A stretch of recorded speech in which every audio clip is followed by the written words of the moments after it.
नमस्कार दोस्तों, सत श्री अकाल, गुड इवनिंग, वाहिगुरु जी दा खालसा, वाहिगुरु जी दी फतेह। आजकल YouTube के ऊपर एक बड़ा ही चर्चित रहे है और आपने भी हो सकता है अब से पहले आपने नहीं सुना होगा, लेकिन अब तो इतना चर्चा में आ गया फेसबुक, YouTube, इंस्टाग्राम, तो अब तो आपने नाम सुन लिया होगा या हो सकता है आप में से बहुतों ने पहले भी इनका नाम सुना होगा। और नाम है इनका आचार्य धीरेंद्र शास्त्री।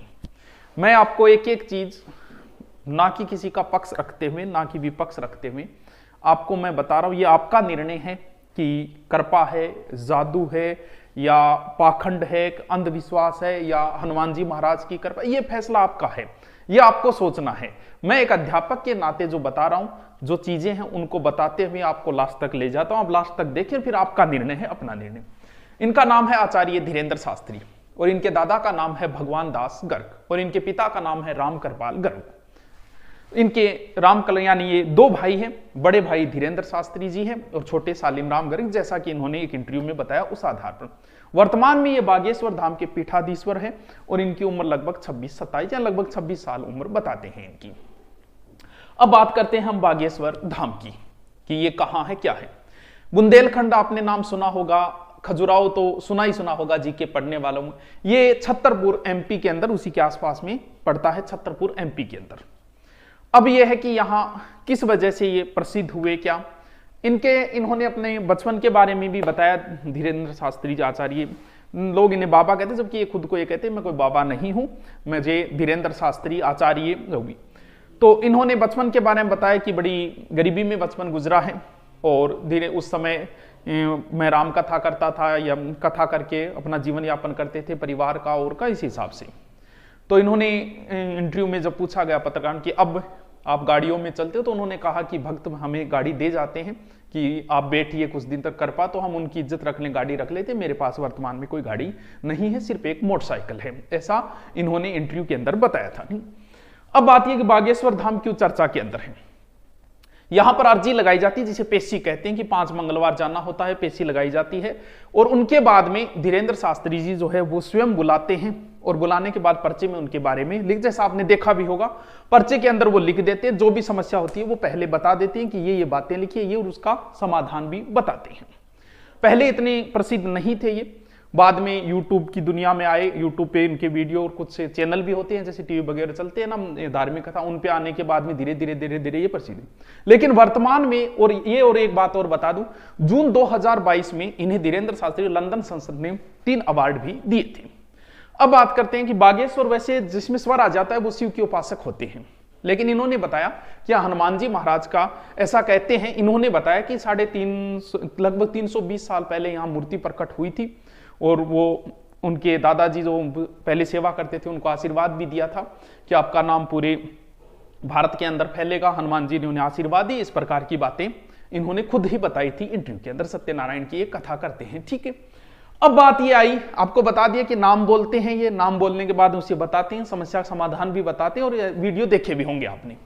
अब बात यह आई कि ये चर्चा में कब आई। ये कथा करने के लिए गए हुए थे कहां, नागपुर के अंदर। कहां, नागपुर, महाराष्ट्र के अंदर। महाराष्ट्र के अंदर एक अधिनियम बना हुआ है जो अंधमूल श्रद्धा से संबंधित जो है, अंधविश्वास फैलाते हैं और वगैरह, उनसे संबंधित एक अधिनियम बना हुआ है और उनके प्रमुख जो है वो है ये, जिनका नाम है श्याम मानव। यानी ये श्याम मानव जो है वो सदस्य हैं भारतीय अंधश्रद्धा उन्मूलन संस्था के। यानी महाराष्ट्र में ऐसा कानून है कि आप जादू टानो वगैरह ये नहीं कर सकते।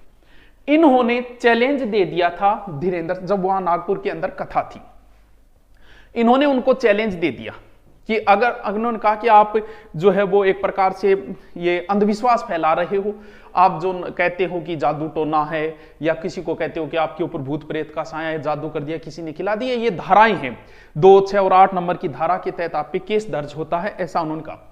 अगर आप बता सकते हो तो फिर हम, इन्होंने कहा है ये सामान्य कि अगर आप बता सकते हो तो फिर हम आपको 10 आदमी देंगे, आप उनका डिटेल बता दो, फिर एक कमरे में 10 चीजें रखेंगे और आप तो कृपा होती है तो आप बता दीजिए कि ये 10 चीजें रखी गई।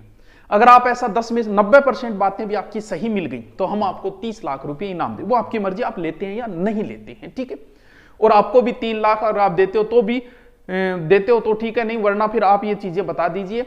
अगर आपकी 90% बातें सही मिली तो मैं इस संस्था जो 40 साल से कार्य करे, मैं संस्था को बंद कर दूंगा और मैं जो है वो आपसे माफी मांगूंगा, ऐसा इन्होंने कहा है जो प्रमुख है। ठीक है, अब ये कहते हैं कि जैसे इन्होंने ये बात कही तो उन्होंने जो कथा लगभग 9 दिन की थी वो वहां से 7 दिन बाद ही वहां से चले गए।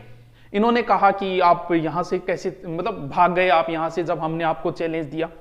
तो इधर उनका ये कहना था कि हमारे गुरुजी का जन्मदिन था तो 2 दिन हमने यहां से कम किए और 2 दिन आगे जो कथा उनमें कम करके हम उनकी तैयारियों के अंदर थे। और इन्होंने कहा कि अगर आपको करना है तो कोई बात नहीं, आप आइए वहां पर और हम आपको चैलेंज का आप जो भी कर रहे हो मैं एक्सेप्ट कर रहा हूं। इस तरीके की बातें आपस में चली। अब इनका अभी वर्तमान में धीरेन्द्र शास्त्री जी का जो है वो प्रोग्राम चल रहा है छत्तीसगढ़ रायपुर के अंदर। ऐसा कहते हैं कि वहां लगभग 4 लाख लोग आए हुए थे। उन्होंने वहां पत्रकार थे 30-40, क्योंकि वर्तमान के अंदर तो चर्चा में तो सारे पत्रकार भी गए हुए थे, लगभग 30-40 मीडिया वाले वहां थे। उन्होंने उन मीडिया वालों में से कहा कि आप डिसाइड कर लीजिए, कोई एक यहां आ जाइए और मैं उनको बता दूंगा। वो डिसाइड नहीं कर पाए तो उन्होंने किसी एक महिला से कहा कि आप आ जाइए। फिर उन्होंने कहा कि हो सकता है आप ये सोचिए कि पहले से तय है, आप किसी को बुला लें। वो महिला किसी महिला को ले आई तो उन्होंने बताया कि महिला इसलिए आई है और इनकी ये समस्याएं हैं। और फिर एक पत्रकार को भी बताया, भाई का नाम बताया, इस तरीके से उन्होंने बताया और कहा कि ये मैं बता दिया, लास्ट बार बता रहा हूं, मैं आगे चैलेंज स्वीकार। ये इनकी देखो, ये इनकी अपनी राय है कि वो किसी का चैलेंज स्वीकार करते हैं या नहीं करते हैं, ये इनका अपना वैचारिक मत है। ये मुद्दा बड़ा गर्मा गया। अब अलग अलग प्रकार है, कोई से अंधविश्वास कह के चलना शुरू हो गया, कोई से ये कहते हैं कि हमें बागेश्वर धाम यानी हनुमान जी महाराज की हमारे ऊपर कृपा होती है, जैसा हनुमान जी महाराज मुझे कहते हैं मैं वैसा लिख देता हूं, ऐसा है। ये तो था जो चर्चा के अंदर आए हैं, कोई इनके पक्ष में खड़ा हो गया, कोई इनके पक्ष में खड़ा। ये आपका फैसला है भी। ये कहते हैं हनुमान जी महाराज की कृपा हो रही है और ये आपको डिसाइड करना है कि क्या है क्या नहीं। ये बताते हैं पहले ही और जानकारियां देते हैं और उनका समाधान भी बताते हैं। इन्हीं चर्चा के बीच में और एक